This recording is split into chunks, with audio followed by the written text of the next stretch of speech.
საქართველოს ტყის 98% ბუნებრივი წარმოშობისაა. მათი შემადგენლობა, აღნაგობა, ზრდა-განვითარება და სხვა მახასიათებლები განაპირობებს მდიდარ ბიომრავალფეროვნებას. მსოფლიოში არსებული 6500 მერქნიანი სახეობებიდან საქართველოში 4100 გვხვდება, მათგან ნახევარი ენდემია, ხოლო 153 მხოლოდ საქართველოსთვის დამახასიათებელ სახეობას წარმოადგენს. ამ მხრივ ჩვენი ქვეყანა ძალიან იღბლიანია, რადგან მაგალითისთვის ევროპაში ძირითადად ხელოვნური ტყეებია და არც სახეობრივი სიმრავლით გამოირჩევა. ხელოვნური ტყეების ეკოსისტემა გარდა იმისა, რომ ღარიბია, მოწყვლადია ყველანაირი გარემო ფაქტორების მიმართ. შტორმი, ქარი, თოვლი, მავნებლები უფრო ადვილად ერევა ხელოვნურ ტყეს და თვითაღდგენის უნარიც ნაკლებად აქვს. ჩვენთან კი ტყეები უფრო ძლიერი და უნიკალურია. საქართველოს მთებში შემორჩენილი ტყის მასივები დედამიწის ზომიერ სარტყელში უკანასკნელი ხელუხლებელი ტყეებია, რაც მათ გლობალურ მნიშვნელობას განაპირობებს. ბორჯომის ხეობის ტყეები დაახლოებით 45000 ჰექტარზეა გამფენილი და შემადგენლობისა და მაღალი დაქანების ფერდობების გამო განსაკუთრებული ფუნქციური დანიშნულება აქვს. ძირითადად წიწვოვანი კორომებია, თუმცა ერევა ფოთლოვანებიც, მათ შორის წითელი ნუსხით დაცული სახეობები. სწორედ ამ ტყეების გამოა ბორჯომი და მიმდებარე დაბები საკურორტო ადგილი. და ამ სიმდიდრემ ბორჯომის ხეობამ ბოლო რამდენიმე წლის განმავლობაში უბედურება ორჯერ გადაიტანა.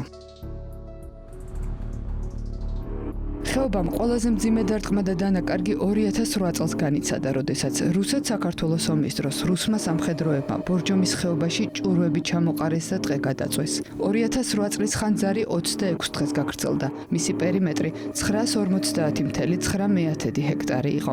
აქედან სრულად განადგურდა 250 ჰექტარი, სადაც მხოლოდ ერთეული მცენარე, მათ შორის ერთი უთხოვარი გადაურჩა ცეცხლს.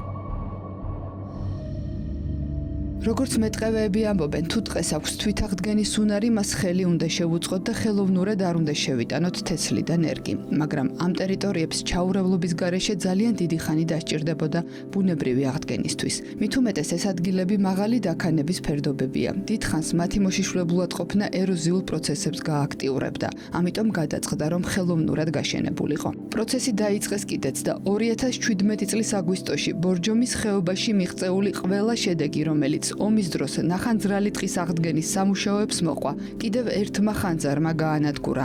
20 აგვისტოს სოფელ დაბასთან გაჩენილმა ცეცხლმა თითქმის გაიმეორა 2008 წლის ხანძრის პერიმეტრი და 953 ჰექტარი მოიცვა, საიდანაც 706 ძველი ნახანძრალი ტერიტორიაა. ამ ხანძრისას განადგურდა უკვე გაშენებული და გახარებული ნერგების უმეტესი ნაწილი. 2017 წელს ხანძარი ბორჯომის ხეობაში 6 დღე გაგრძელდა. ტყეები მდებარეობის თუ შემადგენლობის მიხედვით ხანძარ საშიშ კლასებად იყოფა. ხანძრის ბუნებრივად წარმოშობის ალბათობა და მისი ჩაქრობის სირთულეც ამ კლასების მიხედვით ფასდება. ბორჯომის ხეობის ტყეები ხანძარ საშიშ კლასს მიეკუთვნება. მნიშვნელობა აქვს ცეცხლის ხასიათსაც. განასხვავებენ ეგრეთ წოდებულ დაბლით ხანძარს, როდესაც ხანძარი იწყება მიწის ზედაპირზე.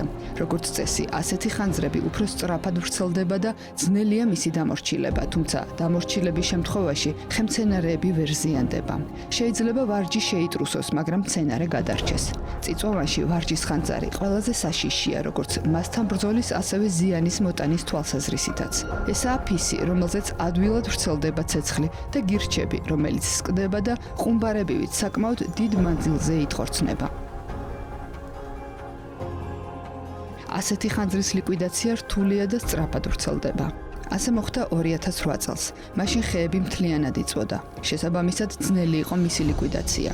რაც შეეხება 2017 წელს, იქიდან გამომდინარე, რომ იმ ტერიტორიაზე არა ხემცენარეები, არამედ გამხმარი ბალახი იყო, ხანძარს ძალიან კარგი საწვავი მასალა დახვდა. ცეცხლი იყო დაბლითი, რომელიც სწრაფად გავრცელდა და მას ქარიც ხელს უწყობდა.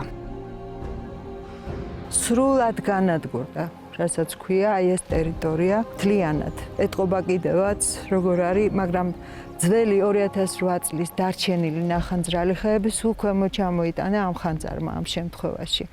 განადგურდა ის, რაც დაიწყეთ 2008 წლის შემდეგ აღდგენილი ტერიტორიებიც. გადარჩა მხოლოდ 16 და 3 ჰექტარი. ძველი გადარჩენილი, რომელიც დასაწყისშია, ხეობის დასაწყისში, დანარჩენი აღდგენილია ამ ეტაპისთვის. აი აქ ვთავდება ზუსტად ეს ერთი სოლიტერი ხეა გადარჩენილი, იმ ხანძრის შემდეგ თუ ქვია გადარჩენილი ამას. იქ ჯერ არ გადასულ ხართ თუ არც აპირებთ გადასვლას თუ აი რა გეგმებია ამასთან დაკავშირებით? იქ არავითარ შემთხვევაში არ შეიძლება, იმიტომ რომ ძალიან დიდია ფერდობის დაქანება და გამოიწვევს ეროზიას. და შესაბამისად ისინიც არ იჭრება, იმიტომ რომ გარკვეულწილად ამაგრებს. როანია ისინი ჯერჯერობით კიდევ ამაგრებს ნიადაგს, მაგრამ ამასობაში ხდება თვითაღდგენაც, აი ხედავთ ბალახეული საფარი, მცენარეული საფარი ზოგადად მოდის და სანამ ისინი გაიზრდებიან, ამასობაში ესენი თვითონ დაიმტვრევიან და ჩამოწვივიან. წვრილღეროვანია ისინი და თავის ფუნქციას მაინც ასრულებენ ჯერჯერობით. 2018 წლის შემოდგომაზე ორჯერ ნახანძრალი ტყის აღდგენა კიდევ ერთხელ დაიწყო. სპეციალისტებმა ნახანძრალ ტერიტორიაზე არსებული გეოდინამიკური მდგომარეობა შეაფასეს. კიდევ ერთხელ შეისწავლეს ნიადაგი და მცენარეული საფარის მდგომარეობა.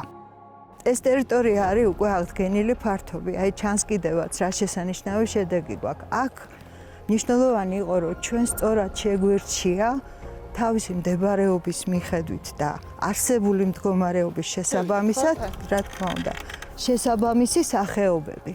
ჩვენ არ დაგვაუწყდეს, რომ თითოეულ მათგანს ჩვენ 5 წლის განმავლობაში უნდა მოუაროთ. ახლა მაგალითად ეს არის მაღალმთის ნეკერჩხალი, რომელიც შესანიშნავად წავიდა. აქვე გვაქვს აი ნახეთ პანტა. ბორჯომი არის ცნობილი წიწვოვანი ტყით და თქვენ დურგავთ ფოთლოვნებს. დიახ. და ვერ ხედავთ ნაძვსა და სოჭს. სოჭიდან ნაძვი ვერ იზრდება სულ ღია ფართობზე. მას აუცილებლად უნდა გაუჩნდეს საფარველი, რასაც ამ შემთხვევაში ქმნის ჩვენს მიერ დარგული ფოთლოვანი სახეობები, რომელიც მახასიათებელი იყო ამ ტყისთვის და ასევე ბუნებრივი წარმოშობის ვერხვნარ მდგნალიც, რომელიც მოდის.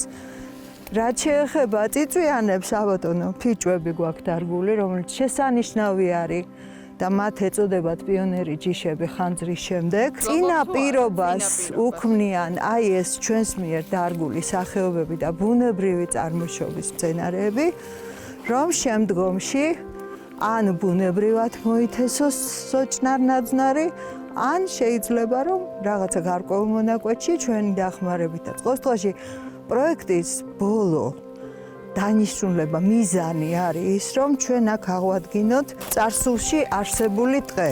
ეს იქნება, რა თქმა უნდა, ხანგრძლივი პერიოდია, სადღაც მინიმუმ 50 წელი მაინც იქნება იმისთვის საჭირო, მაგრამ დღევანდელი არსებული პირობები მაძლევს იმის საშუალებას ვიფიქრო, რომ ეგ აუცილებლად მოხდება. დღევანდელი მონაცემებით ტერიტორიაზე ნერგების თითქმის 80%-მა გაიხარა და საუკეთესო ბუნებრივი განახლების მაჩვენებელია. ხანძარმა მხოლოდ ტყე არ გაანადგურა და არც ტყის განადგურება ნიშნავს მხოლოდ ფლორისა და ფაუნის დაკარგვას. უნიკალურ ხეობას მისი ძირითადი შემქმნელის და ფარის ტყის დაკარგვის შემდეგ მრავალი საფრთხე დაემუქრა. შეცვლილი მიკროკლიმატი, ჰიდროლოგიური რეჟიმი, ეროზიული პროცესების გააქტიურება, რის შედეგადაც ბუნებრივი კატასტროფების რისკი საკმაოდ მაღალია. ნახანძრალ ტერიტორიაზე შეფასდა გეოდინამიკური მდგომარეობა, მდინარეების, დიდი და პატარა ნაღვარევი წყლების, ხვარცოფული აუზების ტერიტორიების კვლევისას დადგინდა, რომ ხანძრისა და მცენარეული საფარის განადგურების გამო ძლიერ შეიცვალა არა მარტო ნიადაგური ფენის სტრუქტურა და შემადგენლობა, არამედ ნიადაგ წარმომქმნელი დედაქანების, ფიზიკურ-მექანიკური თვისებები და ქიმიურ-ბიოლოგიური მახასიათებლები, რამაც ხელი შეუწყო ფერდობებზე ინტენსიურ ფართობულ ჩამორეცხვებს. ძირითადი ქანების ფიზიკური გამოფიტვის შედეგად ინტენსიურად მიმდინარეობს გრავიტაციული პროცესები. განვითარებულია ჩამონაშალები და მცირე ზომის მეწყრები. ეს არის დიდი ნაღვარევი. ადიდების შემთხვევაში ძალიან დიდი. აი ჩვენ ვხედავთ ახლა როგორ არის ჩამოჭრილი ტყის ფერდობი და როგორ რა რაოდენობის და რა მოცულობის ჩამონატანი არის აქ. ეს არის სულ აი იმ ხეობებიდან ჩამოსული. სხვაჯერ შესწავლის დროს გეოლოგების დასკვნაში წერია, რომ ეს აუცილებლად უნდა გაიწმინდოს. გარდა იმისა, რომ ტყეს ამხელა ფართობი ჩამოაჭრა, გზა წაიღო და მუდმივად აქვს საშიშროება, რომ ფერდობები ირეცხებოდეს და კიდე სადამდეა არავინ არ იცის, აუცილებლად უნდა ამას დახმარება და გაწმენდა. ტყე სიცოცხლეა და კიდევ სახლი ცხოველებისთვის. და როდესაც ტყე ნადგურდება, რა მოსდით მის ბინადრებს.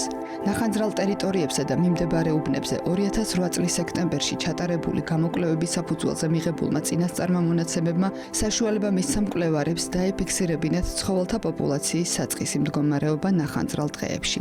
ბორჯომის ხეობაში ფაუნაზე მიყენებული ზარალი საკმაოდ მნიშვნელოვანია. ადგილობრივი მოსახლეობის გამოკითხვით დადგინდა, რომ დაიწვა 7 შველი და 1 კავკასიური მურა დათვი. ამავე გამოკითხვით გაირკვა, რომ მსხვილი ძუძუმწოვრებისა და ფრინველების მნიშვნელოვანმა ნაწილმა დროულად დატოვა კატასტროფის ადგილი, თუმცა მათი ჰაბიტატები მთლიანად განადგურდა. წვრილი ხერხემლიანები და უხერხემლო ცხოველთა უმეტესობა და ადგილსამყოფელი ხანძარმა შთანთქა. საკონტროლო ანუ დაუმწვარ ტყეებში ამ ცხოველთა რიცხოვნობაში ცვლილებები არ შეიმჩნეოდა. და ბოლოს, ტყის განადგურება ძალიან მცირე დროში შეიძლება, მის აღდგენას კი ათეულობით წელიწადი სჭირდება. არსებობს ტყის ხანძრების ბუნებრივი მიზეზები, თუმცა სამწუხაროდ ყველაზე ხშირად ამის მიზეზი ჩვენი, ადამიანების დაუდევრობაა.